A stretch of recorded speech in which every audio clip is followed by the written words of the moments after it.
Campus ni pa na bodu ya me wu Gracia campus me ma me twi. Campus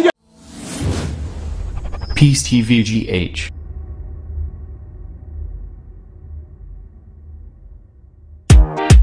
Itabanga. Feed the girl. Red one. Just call me. Wow.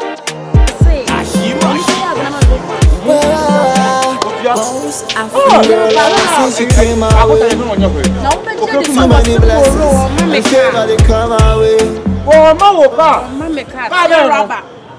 I'm saying me per day. Me per range, I'm so range the as I sanity. Me that bomb call. Hey, hey, when you what it? Me Dema. I know have a measure biker, short one. Imagine me clap here, sister. I am a you see, from man, Nancy.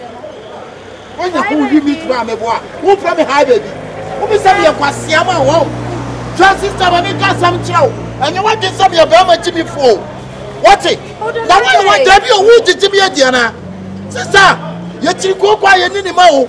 So, when you someone, Pamia, I'm a Jimmy Sikani. So, when you someone, Pamia, I'm a Jimmy Sikani. Wouldn't come here. Ah, sir! Whoa! Wouldn't you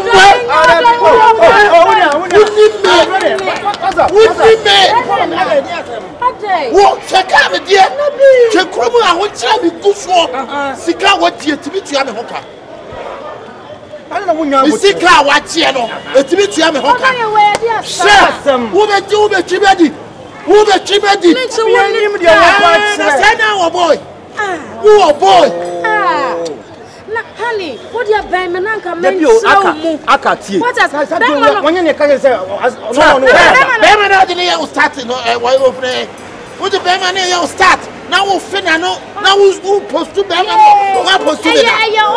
What post to me? That old video. Sure. What do you know? Hey, whoa. What's to you grow? So you grow. What do you mean? Sir, make cats on me. Mr. Canna, what do you know? I want to solve a gentleman. Sister, me, I did to one and milk cool. Hey, Wunya, what's the matter about Kuno? I don't anyone that news. I'm planning over to be sick. Try to me and the piano. What was to me that? Let's have a corner for you. I'm a woman, piano. I will post. I'll be on to the sick kind what do you make? I get some fun.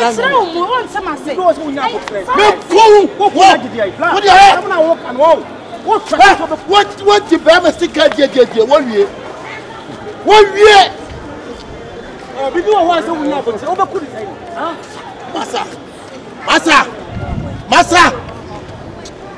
What's Sakoraka, my Brugu campus? We school fees in Yami Diablo. What's I know? Post to fucking idiot. That's that question. What are you fucking? American Massa.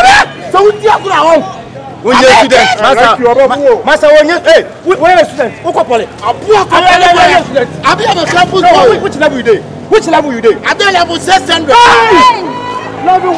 You did level 600. You did live. Who the enemy catch around? Massa, sister. Massa. Who you be a sick of your mimic cool? Who the hell? Me cool. What do you mean? Talking, no. Make it talk down. You're not going to do anything. You're not going to do who go fit anything? Who go fit anything? You did brag, sir. Who's the brag? Am I the brag? If you take the make you come out yourself. Make you come out yourself. Nobody is afraid of you. Nobody is afraid of you. Make you come out yourself. Yeah, me say about ya. Me me campus boys in the do a musica. No my head, you know. Me promise to us your pot. Massa.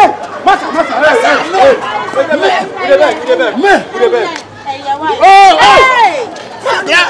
Campus ni pa na bodu ya me hu Gracia campus ni me ma me twi. Campus ya twi wani ka bia wo to ase. You the talk, you the talk. Why you the talk? You the talk. Why you the talk? Why you the talk? You chop my money. You the talk, but the girl no go open the house. Massa. Bear know the kind of what that. I know what that. What costume? What costume? Animu be never postuno. Animu where to start. Animu way.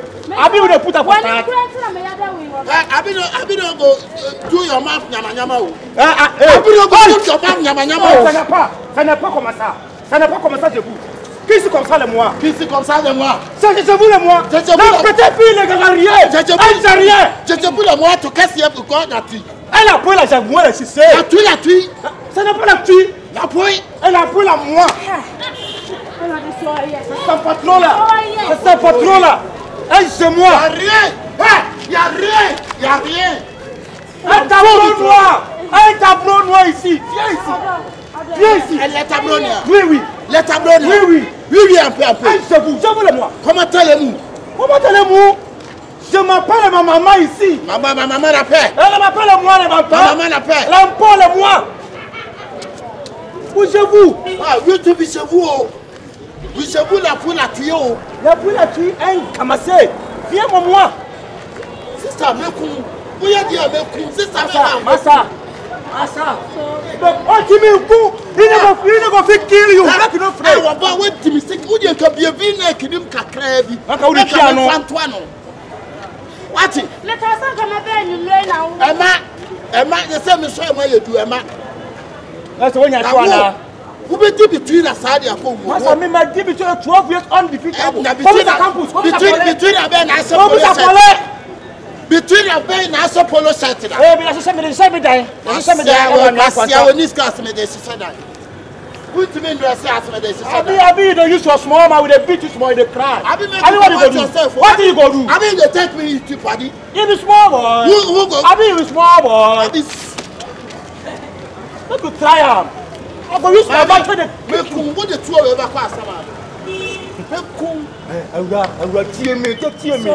My year between a 12 years on he no go feel do anything. Me do what you dey me huni o. He no go feel do anything. Oh no. Oh, someone who ada. Oh. Because when the person say boy no that me start no. Oh yeah me boy. Na me wan mute no. Why won him say? He pon me head no wan mute no say. Say. Ono me hetani apukra won chat me nim so like. On table of front of e dey WhatsApp o. Wala pede e o. Ewa me yanko. Oh, so me post o WhatsApp na me phone ni me do that. Animu we.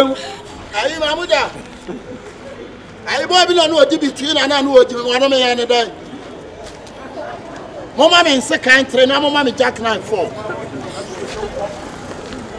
Baby am ko I want zongo for na ba. E be am fa say. E mo so mo se akwa si am fa say. Oh, school dey o tun e se me. My don't tun say my.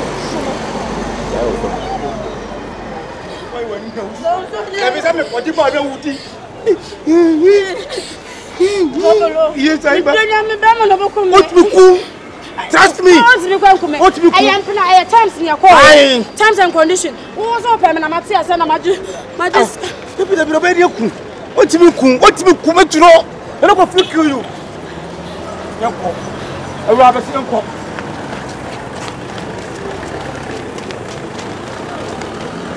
No shame. We need to answer from when you want. And in an say, Nancy and some year be Bama, hey, when you we see, say about. Now, we're going to go so poor macho, so much. Hey, blood is so true on when you're today. You bet you. Yet, and say, and then you say, Sister, Pato, you found some of them. I patch our brain to money in our one. That be sent to me. Oh, that was also what I want to know. I was when you're at so. Yeah, Tabifia.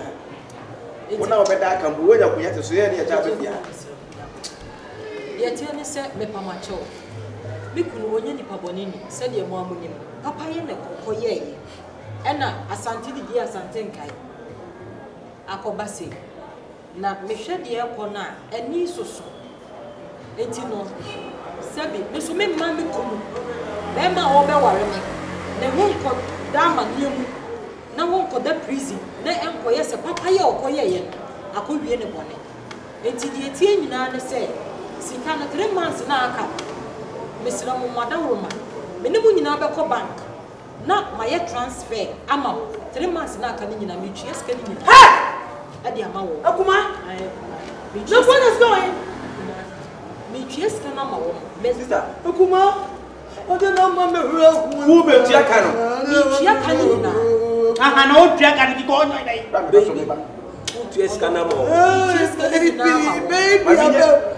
mami nyina so ansa me pacho e kana ambele madam fu ya se bio ye tibi liberty mi hu na wonte awu pon no tietia no wo be tia kan hey achimi se wo be ye mi amoma mania wa ye we na so surprise atafo felio Babylon sandwiches o ma felio atafo felix Babylon sandwiches sister ye be tia kan e ba mcho kwani ye so wo be tia kan na ode ni se mo ba na de hu ya se bibi ta na so de be ta bi asu na me na ye ode se mo ba Paper Jones. Enemies are broken.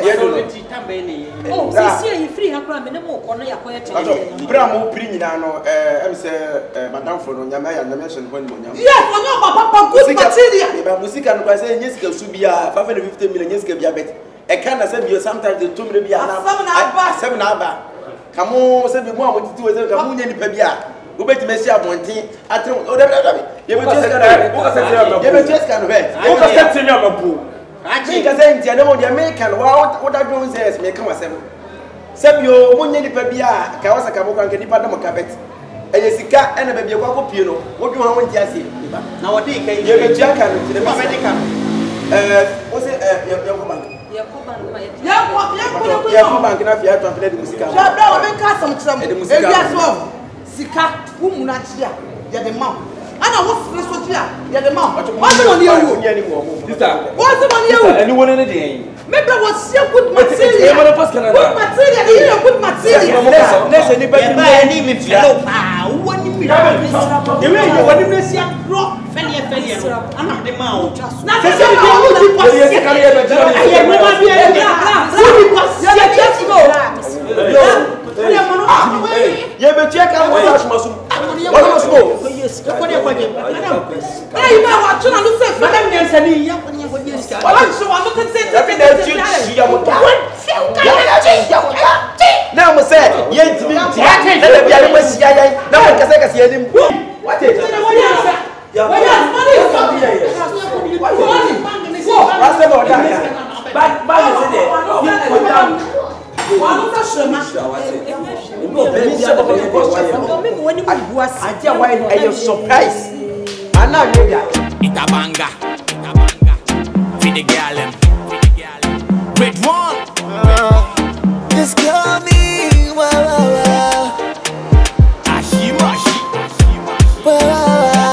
Post African girl ever since she came my way too many blessings and favor you wicked tuna wa 30 million aba so be kuna de tia wa wunu wunu wa kumi aba no wunu wa kumi aba no bla bla hey me ya bra so wa ya nya bro ya ma bia bro ha o me dem ye de koku ah me untrete no untrete o I have an evidence you better tell the world or I bring evidence for you my brother mo tremo ya tie ni nyina wonu masem ade chen so get na nti wan na ku e bia manu asema e bia agro me de ke ne dia agro fa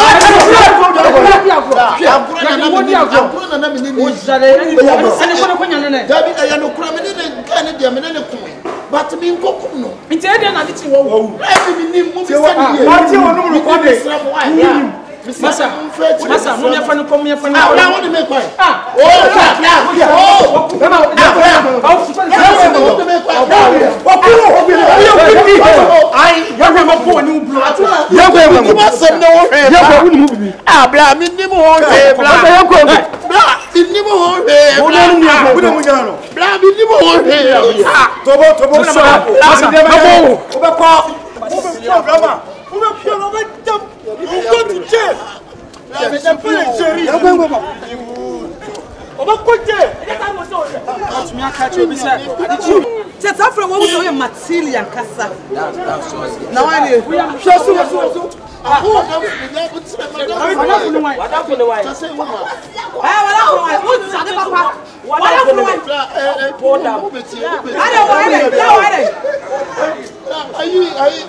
Give you a big one whole car. Cut us walk. Why again?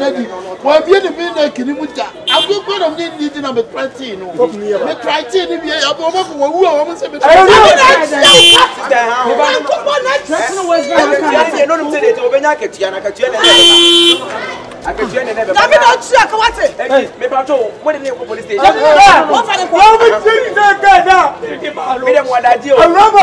what did you do?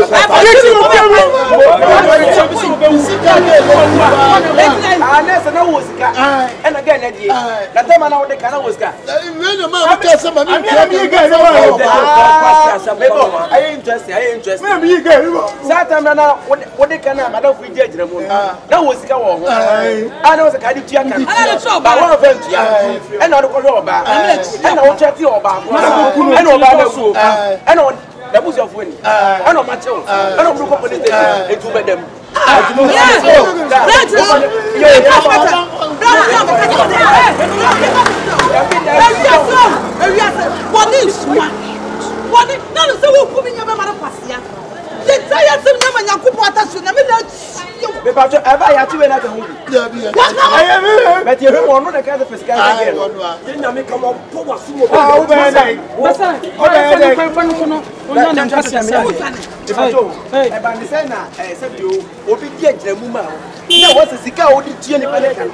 What is going to go back? When the council before what is on one end? I mean, who of you say? My boss, I'm imagining who of you say he was the assistant. Who was it? Who was it?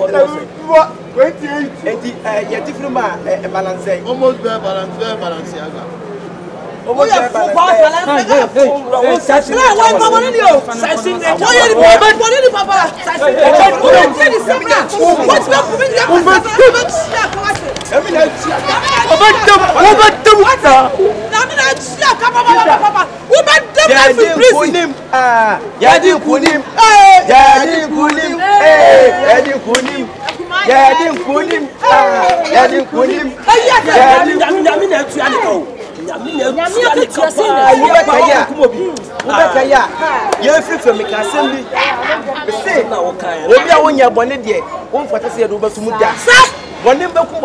yes, the papa. And the papa at what's the buy it? Young papa, you're just gonna be. What I put them with? What I don't look at all. What do I look at? I am